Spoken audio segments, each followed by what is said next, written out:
Welcome back. It is 6:31 a.m. on Friday, September 11th, 2020. Let us not forget 19 years ago on this day, and all the people who died. Okay, so, whoops, no, we need that running. Let's go do a financial update for this Friday, and we'll see you tomorrow, and then again on Monday. Um, some interesting articles. Before I pull up the stories that I want to read, let me just off camera pull up my portfolio just to kind of take a look at the stocks. I'm up 1% for the day so far. Yesterday came back up and recuperated most of my losses from the previous week, which has been a correction like no other.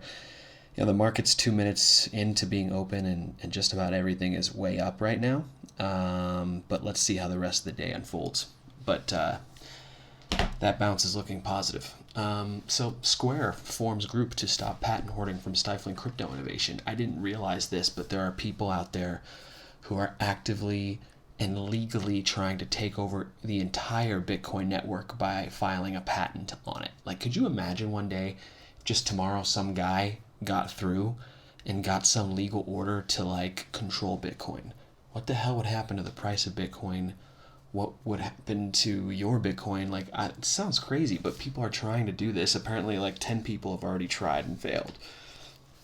But look at this dude.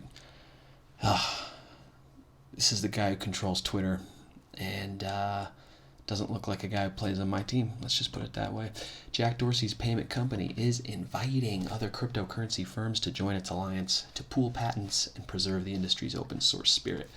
Square said Thursday it has launched what it calls the Cryptocurrency Open Patent Alliance, a nonprofit that wants to stop companies from locking up useful technologies and patents, a practice Square says hamstrings innovation.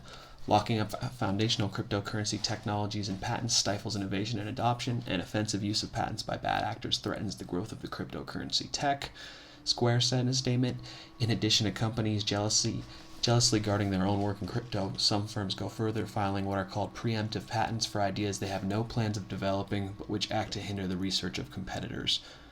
To become part of COPA, members must pledge to make their patents freely available to all of the members using a shared library. There you go. So if you want into this little club, you better be sharing your patents. You better be talking like the way you're walking.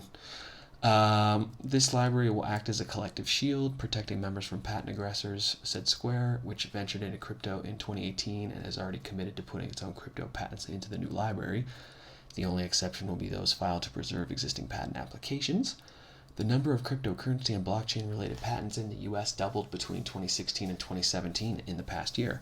Microsoft filed a patent for a mining system powered by physical exertion, and IBM for a token that is self-aware. That's kind of creepy. Assuming the patent library grows and gathers momentum, the idea is that more and more companies will look to join COPA to access tech innovations, creating a more equitable patent environment. That would be nice. Any company that works in crypto, regardless of whether it has patents or not, will be eligible to join COPA. COPA will be an entirely separate entity from Square. So, another company for Jack Dorsey, basically. Twitter is not even the one he really focuses on. The one he really cares about is Square. This will be his third company. And in somewhat political financial news, sometimes, I do get into it. Unlike other channels, I'm not exactly neutral. I think you know where I stand. Your muscle milk at GNC may soon be owned by China, which is not great. Senator Rubio wants to stop it. Health foods and bodybuilding chain GNC is bankrupt. Yeah, no shit. Harbin Pharmaceuticals. Let me just say this. I'm a guy who lifts weights. The only time I ever go into GNC is if I'm out of a supplement like protein or something, and I want it that day. If I can't wait literally 48 hours to get it on Amazon, I will get it at a place like GNC. But other than that, the prices are ridiculous. Their availability is not great. They don't have a ton of stuff that you might like. So it's no surprise that they went bankrupt. Anyway, rant over. Harbin Pharmaceuticals, the second largest pharma company in China and a minority shareholder of GNC with 5 members on the board, wants to buy it Florida Senator and China hawk Marco Rubio just threw a bucket of cold water on them. Great. Rubio sent a letter to the U.S. Treasury Secretary Steven Mnuchin today to request a full review by the Committee on Foreign Investment in the United States of the potential acquisition of GNC Holdings by Harbin, scheduled for final bidding in bankruptcy court proceedings tomorrow. CFI US decides if a foreign ownership of an American-based company is a security risk. That's cool. I hope they don't let it happen, but whatever. The Chinese government engages in persistent efforts to obtain a broad range of sensitive American personal data through illicit means, such as state-sponsored theft from government agencies and private companies. He said in a statement Thursday afternoon, the acquisition of a major health and nutrition chain with over 5,200 retail stores in the United States and an expansive customer base presents the opportunity for state-directed actors to purchase this information legally. Oh boy. Efforts to obtain personal and sensitive data related to health information and financial transactions of U.S. persons must be reviewed with an understanding of the malign foreign policy and intelligence aims of the Chinese government and Communist Party. One issue surrounding GNC that may convince CFI US that Harbin isn't the right suitor is the fact that its stores are near or on dozens of military bases. Wow. Including Andrews Air Force Base, Quantico, and 29 Palms. Harbin would then have access to their information, which is bankable if not subject to cybersecurity issues like data breaches and identity theft. Look, straight up, we either should let China in 100% or ban them 100%. No more of this well, can we allow it? How about we just don't? China is not our friend. Don't let them buy real estate. Don't let them buy companies. Don't let them buy anything. Let them come here to look at Alcatraz. And that's it. Let them go. Don't let them buy up the rest of our country, or just let them fucking do it. And get it over with and rip the band-aid off and let them pour in. But let's review everything. It's so ridiculous. How about you just don't do it? This is a quote. This is exactly the type of acquisition that CFI US was designed to review and to ensure that national security implications of foreign investments are not problematic. Okay, GNC was founded in Pittsburgh over 90 years ago. Wow, I didn't know that. Harbin came closer to GNC 2 years ago when they bought a minority stake for around $300 million, underwritten by the Bank of China.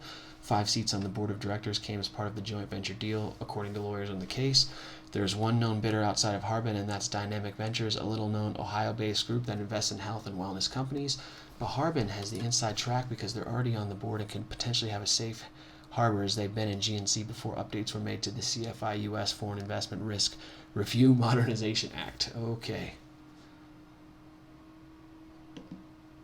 China is already, of course, everywhere on the shelves of GNC stores. They are a big supplier of GNC vitamins, and Harbin would then own that supply chain to a point. A big savings for Harbin. Yeah, okay, of course. By the way, everything I buy is from China. It sucks, but it is what it is. I buy almost all the goods we use, all the tools, all the gadgets are from Amazon Prime. And Amazon Prime, 99% of that shit is not made in the USA. It's made in China. That's why it's so affordable, and that's why I can get it to you so quick. It is what it is. It's you can't even live off of American products only at this point, and that's really sad. It is what it is, though.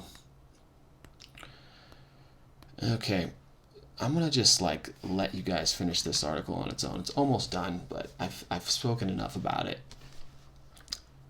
This is about China breaking in further into the retail section, the sectors all over the U.S. Just be aware of it. Either we let it happen or we don't. That's my opinion. Started getting used to looking at this. This is the coin360.com. It's a little bit prettier. It's a little bit different kind of a graphic, right? Of course, I still have the good old traditional market cap open, and things kind of bounced back a little bit yesterday, but are kind of still in the red. We're basically trading sideways the last couple days. No big deal. I think things are still looking great, especially for my favorites. Year in finance is at $32,000 now. Fucking insane. It was $21,000 a week ago. I think if this one's a big scam, just be super careful. It's hot right now. I don't know about that though. And then gold and silver are doing good. Looks like silver traded in the 27s yesterday. So, or maybe even today. It's all good. Things got a little shaky there the last couple days. I know people were scared. It's all good, folks. It's all good. Be diverse, diversify, Put your faith in God above money. You'll be fine. With that, have a great day.